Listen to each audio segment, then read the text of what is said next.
네, 안녕하세요. 검사 출신 최용혜 변호사입니다.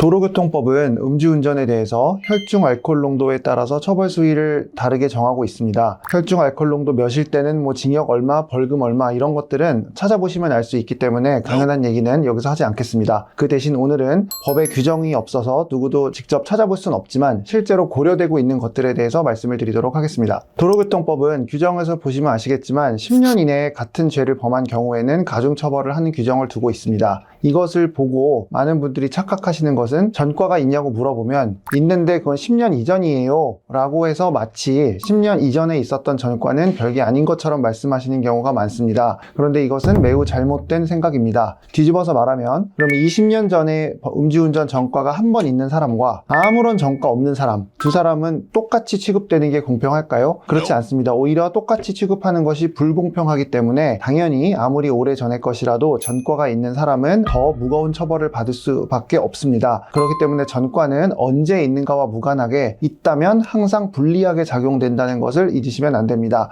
법 규정은 음주운전을 한 경우에는 징역 1년 이렇게 딱 하나를 정하는 것이 아니라 1년에서 5년 이런 식으로 규정을 하고 있기 때문에 그 범위 내에서는 판단자가 재량에 따라서 결정을 할 수밖에 없어서 아무리 오래된 전과가 있다 하더라도 그 범위 내에선 무거운 처벌을 받을 수밖에 없다는 점을 꼭 기억하셨으면 좋겠습니다. 이것과 마찬가지로 인명피해가 발생한 음주운전 사건을 예로 들 수 있습니다. 음주운전을 하다가 교통사고를 발생시킨 경우에 그럼 빨리 합의해서 진단서가 제출되지 않게 하면 괜찮은 거 아니냐 이런 말씀을 하시는 분들이 많이 있습니다. 여러 가지 변수가 있기 때문에 따져봐야 될 것들이 많지만 결론적으로 말해서 진단서는 제출이 안 되면 더 좋은 점이 있는 것은 분명합니다. 그럼에도 불구하고 해당 사건이 음주교통사고 사건이라는 역사적인 사실은 변하지 않는다는 점을 알아야 합니다. 그리고 판단하는 수사기관과 법원도 합의서가 제출이 되고 나서 진단서가 제출이 안 되면 합의했기 때문에 진단서를 제출하지 않았구나라는 점을 당연히 알 수 있기 때문에 쉽게 말해서 돈으로 입을 막은 거 아닌가라는 생각을 당연히 합니다. 그렇기 때문에 교통사고의 정도가 매우 큰데 진단서가 제출 안 되고 합의서만 제출됐다라고 한다면 수사기관에서는 피해자의 인적사항을 이용하여 국민건강보험공단에다가 조회를 하면 실제로 병원에 가서 진료를 받았는지 얼마나 다쳤는지를 알 수 있습니다. 진단서가 제출이 안 되고 수사기관에서 교통사고가 별로 크지 않아서 그냥 교통사고 부분을 빼고 음주운전만 적용을 했다 하더라도 교통사고가 발생했다는 사실은 변하지 않기 때문에 그런 교통사고조차 없는 음주운전 사건과 비교했을 때는 여전히 처벌이 더 셀 수밖에 없습니다. 한 가지 더 기억하셔야 할 점은 최근 음주운전죄는 처벌 수위가 점점 더 높아지고 있어서 교통사고가 없는 단순 2회 음주운전의 경우에도 구속되었다는 이야기가 간간히 들려오고 있을 정도입니다. 그렇기 때문에 교통사고가 없는 음주운전이라고 해도 절대로 가볍게 보셔서는 안 될 것 같습니다. 그럼 이제 음주운전에 걸렸을 때는 어떻게 대응을 해야 하는지에 대해서 말씀을 드리도록 하겠습니다. 가장 중요한 것은 사실관계의 정확한 파악입니다. 음주운전 사건은 술을 마신 상태에서 발생한 사건이기 때문에 사건 당시의 내용을 잘 기억하시지 못하는 분들도 많습니다. 이런 경우에 가장 위험한 것은 잘 기억을 하지 못하면서도 내가 모든 것을 알고 있다고 착각하는 것입니다. 그래서 기억에 없지만 저는 그런 적이 없어요와 같은 변명을 하시는 분들이 계신데 사실관계를 확정하는 것은 매우 신중해야 하는 부분이기 때문에 먼저 내가 한 행위가 무엇인지를 정확하게 파악하는 것이 필요합니다. 음주운전 사건은 통상 부인하는 경우보다는 자백하는 경우가 많기 때문에 이런 경우에는 범행을 인정하는 전제하에 최대한의 선처를 받기 위한 일명 양형자료를 준비하는 것이 필요합니다. 양형자료라고 하는 것은 생각보다 별거 아니라고 생각하시는 분들이 많은데 그렇지 않습니다. 우리가 흔히 생각하는 반성문 탄원서 이런 것들은 누구나 제출을 하는 것이고 안 봐도 내용이 뻔하기 때문에 그런 것만으로는 부족합니다. 따라서 각 사안에 맞는 각 사람의 상황에 맞는 자료를 준비하는 것이 정말 필요합니다. 최근에 찾아오신 의뢰인 한 분은 음주운전에 걸리셨는데 다 인정하는 사건이고 양형자료 낼 거라서 변호사 선임까지는 필요 없을 것 같아서 이런 거 제출하면 되는지 변호사님께 물어보러 왔어요 라고 하시더라고요. 이런 경우에는 당연히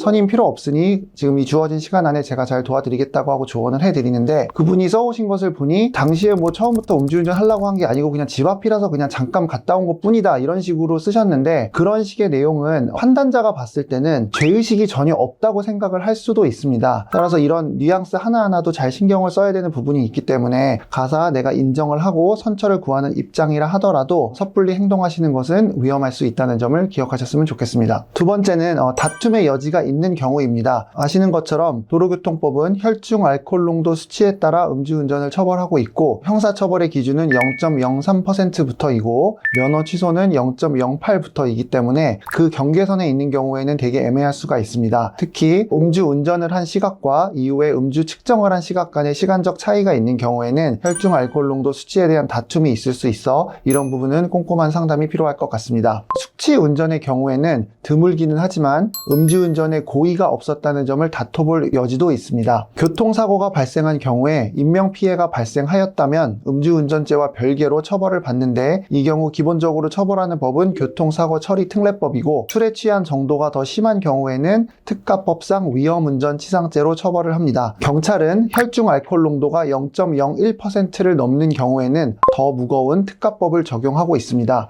그러나 이 두 가지는 모두 다 사람이 다친 것을 전제로 합니다. 그렇기 때문에 아무리 교통사고가 났다 하더라도 그리고 그것이 음주운전이라 하더라도 사람이 다치지 않았다면 음주운전 죄는 처벌받겠지만 교통사고 부분은 처벌을 받지 않는 것이 원칙입니다. 그러면 어떤 경우에 다쳤고 어떤 경우에 다치지 않았냐 기준은 의학적 기준이 아니라 법적인 기준입니다. 그렇기 때문에 보통은 진단서를 기준으로 판단을 하지만 진단서가 있다고 해서 꼭 상해고 진단서가 없다고 해서 꼭 상해가 아닌 것은 아닙니다. 그러나 우리 의료의 현실은 의사를 찾아가면 멀쩡한 사람도 진단 2주 정도는 충분히 받을 수 있고 또 어떤 의사에 만나냐에 따라 더 많이 다쳤지만 3주밖에 못 받는 경우도 있고 좀 적게 다쳤지만 더 많이 받는 경우도 있기 때문에 교통사고의 정도가 비교적 무겁지 않다면 상대방이 주장하는 상해의 정도, 다친 정도가 과연 그 정도가 맞는지에 대해서는 다퉈볼 여지가 있는 경우도 있습니다. 저는 검사 생활할 때 경찰에서 보내온 사건 기록을 봤을 때 특별히 크게 다친 걸로 보이지 않는 경우에는 상해 부분을 제외하고 음주운전 죄로만 의뢰를 한 적도 있고 그 반대로 했던 적도 있습니다. 그리고 변호사가 된 이후에는 음주 상태에서 교통사고를 발생시켜서 2명에게 피해를 입혔는데 1심에서는 모두 다 유죄가 인정됐지만 항소심부터 제가 맡아서 항소심에서는 무죄를 받아서 음주운전 죄만 처벌받게 했던 적도 있었습니다.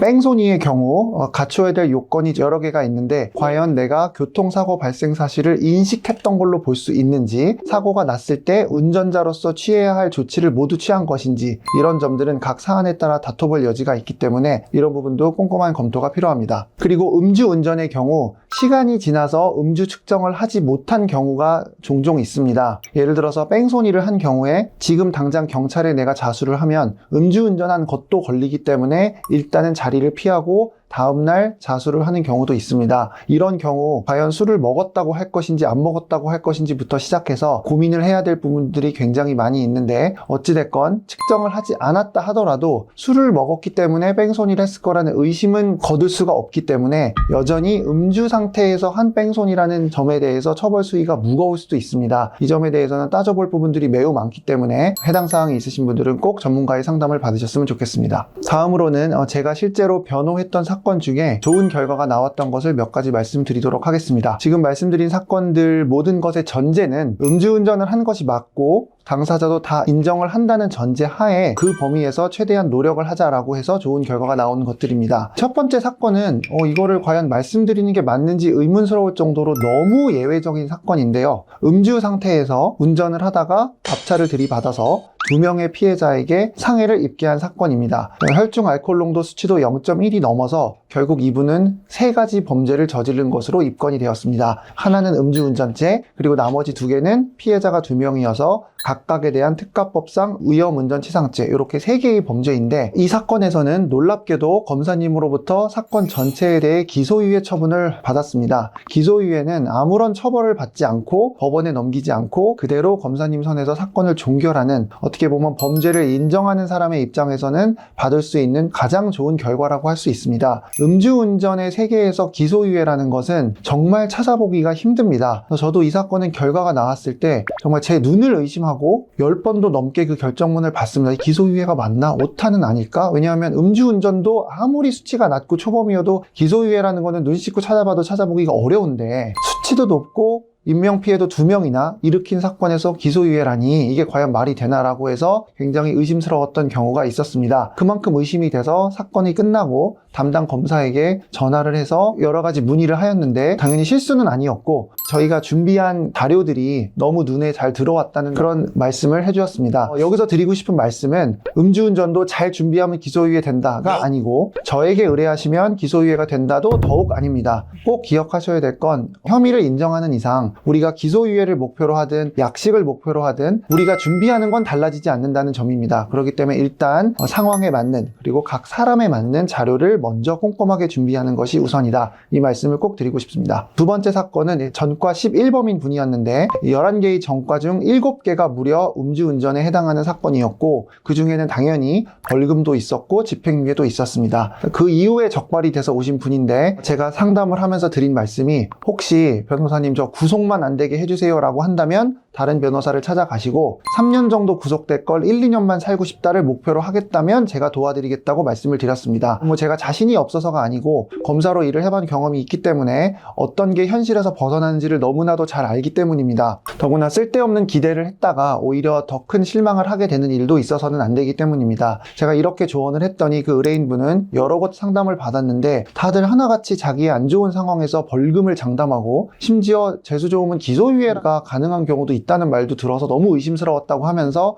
오히려 제가 이렇게 말을 하니 신뢰가 간다고 하고 사건을 의뢰하셨습니다. 이 사건도 앞에 말씀드린 사건처럼 꼼꼼하게 잘 준비해서 결국은 집행유예로 사건을 잘 마무리할 수 있었고 사건을 종결하는 날 담당 판사님께서 너무 크게 혼을 내셔서 이분도 이제 실형을 살 각오를 하고 있었는데 선고 전에 여러 자료들을 잘 준비해서 제출한 결과 좋은 결과가 있었던 것 같습니다. 그 이외에 전과가 수두룩하지만 가장 가벼운 처벌인 벌금으로 종결된 경우는 셀 수 없이 많기 때문에 이런 것들은 굳이 언급하지 않겠습니다. 마지막으로 음주운전에 단속된 분들께 꼭 드리고 싶은 말씀이 몇 가지 있습니다. 첫 번째는 법률 상담을 자판기 취급하는 것입니다. 많은 의뢰인분들이 갑자기 전화 오셔서 제가 몇 년도에 걸렸고 이번에 수치가 몇이고 사고가 있어요. 어떻게 되나요? 이렇게 말을 하면 마치 그걸 듣고 변호사가 뚝딱 조언을 할 수 있다고 생각하는데 상담이라는 것은 그렇게 할 수가 없습니다. 그렇게 하는 경우에 그 상담은 엉터리 상담이 될 수밖에 없습니다. 상담의 본질은 들으면서 변호사가 궁금한 것을 질문하는 것입니다. 그렇기 때문에 가급적 방문 상담을 통해 꼼꼼한 상담 받으시기 바랍니다. 두 번째는 유사 사례 참조하기입니다. 로펌의 홈페이지를 들어가면 팝업창에서 많은 성공 사례들을 보여주고 있는데 유심히 보셔야 합니다. 세상에 똑같은 사건이 없기 때문에 혈중 알코올 농도 수치 나랑 비슷하고 저 사람도 과거에 전과 한 번 있고 나도 한 번 있는데 벌금 500이니까 나도 500 이런 식의 공식은 성립하지 않습니다. 처리하는 담당자도 다 다를 수밖에 없기 때문에 함부로 참조하시면 안 되고 예를 들어 절도죄 사건의 경우에 직업이 공무원인 경우에는 기소유예만이 이분에게는 성공인데 실제로 실형을 살게 되면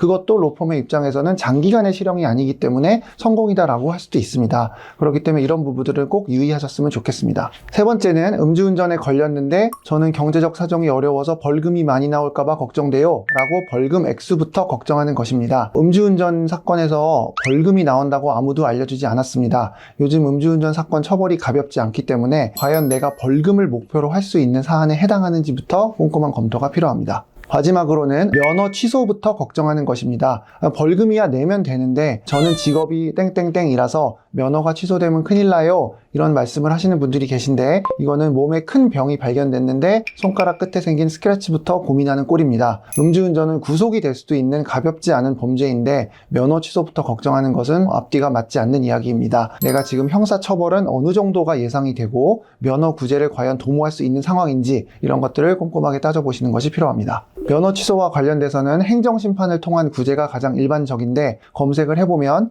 22만원, 52만원 입금해주면 바로 처리해준다는 업체들이 있고 오픈챗을 열어서 저희는 승소율이 70%이니 먼저 200만원 입금한 분 10분 선착순 모집합니다. 이런 식의 영업 행태를 보이는 경우가 있는데 면허 구제는 결코 승소율이 더 높을 수가 없는 어려운 소송입니다. 그렇기 때문에 꼼꼼한 상담을 통해서 그 가능성을 확인하시기 바랍니다. 이번 영상에서는 음주운전에 걸렸을 때 어떻게 해야 되고 어떤 점들을 주의하셔야 되는지에 대해서 말씀드렸습니다. 음주운전은 이렇게까지 처벌이 강해도 되나 싶을 정도로 강해진 것이 현실입니다. 그야말로 주먹으로 사람을 묵사발나게 패도 법정에서 그냥 반성한다고 말 한마디 하면 벌금 500만 원 나오는 경우도 많은데, 인명피해 없는 음주운전을 몇 년씩 감옥에 가게 하는 것이 형평에 맞는가 하는 의문도 들지만, 여하튼 음주운전은 위험성이 높기 때문에 처벌의 필요성이 높은 것도 사실입니다. 음주운전에 단속이 되었다면 변호사 선임은 둘째치고 먼저 꼼꼼한 상담을 받으셨으면 좋겠습니다. 궁금하신 점은 댓글을 남겨주시면 답변 드리도록 하겠습니다. 이상 최용희 변호사였습니다. 감사합니다.